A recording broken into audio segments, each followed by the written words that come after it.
शनिवार को जो कुछ नई दिल्ली रेलवे स्टेशन पर हुआ उसके बाद अब एक रिपोर्ट सामने आई है जिसमें कई चौंकाने वाले खुलासे किए गए हैं। इसके साथ ही इस रिपोर्ट ने दिल्ली पुलिस पर भी सवाल खड़े कर दिए हैं। आखिर क्या कुछ निकलकर इस रिपोर्ट में आया है और आखिरकार वो पूरी भगदड़ क्यों हुई है, उसके बारे में रिपोर्ट क्या कुछ कहती है, आज हम इस पर ही आपको बताने वाले हैं। नमस्कार, मेरा नाम है केशव पांचाल और आप देख रहे हैं द न्यूज 15। उत्तर प्रदेश के प्रयागराज में इस समय भव्य और दिव्य महाकुंभ का आयोजन हो गया है, जिसमें न केवल भारत बल्कि विदेशों से भी बड़ी संख्या में लोग शामिल हो रहे हैं। महाकुंभ का महत्व इतना अधिक है कि देश के कोने कोने से लोग एकत्रित होकर वहां पर भाग लेने प्रयागराज के लिए अपने घरों से निकल रहे हैं। पर बीते शनिवार नई दिल्ली रेलवे स्टेशन पर जो कुछ हुआ उसने पूरे देश को हिलाकर रख दिया था, जिसमें बड़ी संख्या में लोग प्रभावित हुए थे। इस भगदड़ में महिलाएं, पुरुष, उसके साथ ही बच्चे भी कई थे जिनकी जान चली गई थी। उस समय जो आंकड़ा निकल कर आया था वो 18 मौतों का आंकड़ा था। इसके साथ ही बात की जाए तो घायलों की संख्या भी बहुत ज्यादा थी। पर अब जो रिपोर्ट सामने आई है उसने बहुत कुछ बदल कर रख दिया है। बता दें, प्रारंभ में प्रशासन ने हादसे में 18 लोगों की मौत की जानकारी दी थी, लेकिन अब रेलवे सुरक्षा बल यानी कि आरपीएफ की एक रिपोर्ट पूरी इस हादसे पर सामने आई है। इस रिपोर्ट को देते हुए मंगलवार सुबह कई बड़े खुलासे किए गए हैं। रिपोर्ट में आरपीएफ ने बताया है कि नई दिल्ली रेलवे स्टेशन पर जो भगदड़ हुई उसमें जो मरने वालों की संख्या थी वो 18 नहीं बल्कि 20 थी। इनमें 14 महिलाएं शामिल थी। इसके साथ ही घटना का पूरा कारण इस रिपोर्ट में बताया गया है।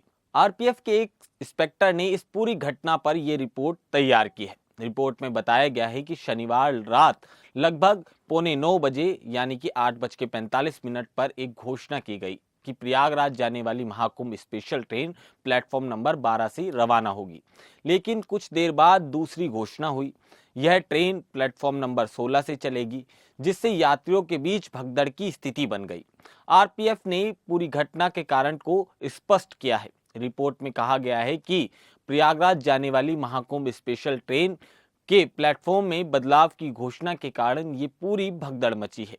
पहले यह घोषणा की गई थी कि ट्रेन प्लेटफॉर्म नंबर 12 से चलेगी, लेकिन कुछ देर बाद ये सूचना की गई कि ट्रेन प्लेटफॉर्म नंबर 16 से रवाना होगी, जिससे यात्री पूरी तरह से भ्रमित हो गए और भगदड़ जैसा माहौल हम सब ने उस रात देखा था। रिपोर्ट में यह भी कहा गया है कि उस समय प्लेटफॉर्म नंबर 14 पर मगध एक्सप्रेस खड़ी थी और प्लेटफॉर्म नंबर 15 पर उत्तर संपर्क क्रांति खड़ी हुई थी। इसके साथ ही प्रयागराज एक्सप्रेस की बात करें तो उसके लिए जो यात्री थे वो उनकी एक भारी भीड़ प्लेटफॉर्म नंबर 14 पर इंतजार कर रही थी।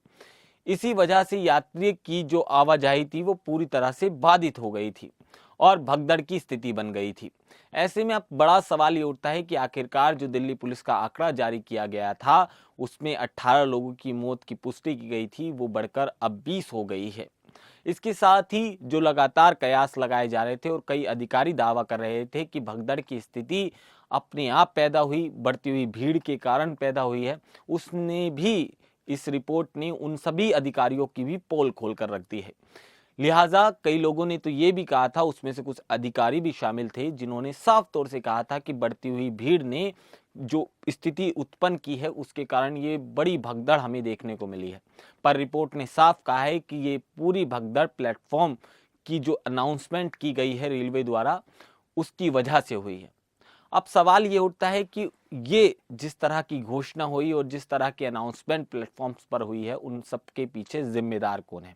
इसके साथ ही बड़ा सवाल ये भी है कि आखिरकार रेलवे किस तरह से उन अधिकारियों पर शिकंजा कसता है, क्योंकि रेल मंत्री ने साफ कर दिया था कि जो भी इसके पीछे की वजह है उसको बख्शा नहीं जाएगा, फिर चाहे वो कोई अधिकारी हो या फिर और कोई सज्जन हो, उसको किसी भी तरह से उसकी कार्रवाई में कोई भी ढील नहीं दी जाएगी।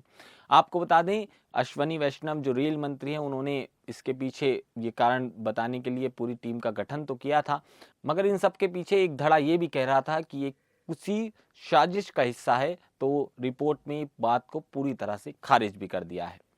आपको ये रिपोर्ट कैसी लगी और सबसे बड़ा सवाल कि आप इन सब 20 मौतों का जिम्मेदार किसे मानते हैं, हमें कमेंट सेक्शन में ज़रूर बताइएगा। नमस्कार।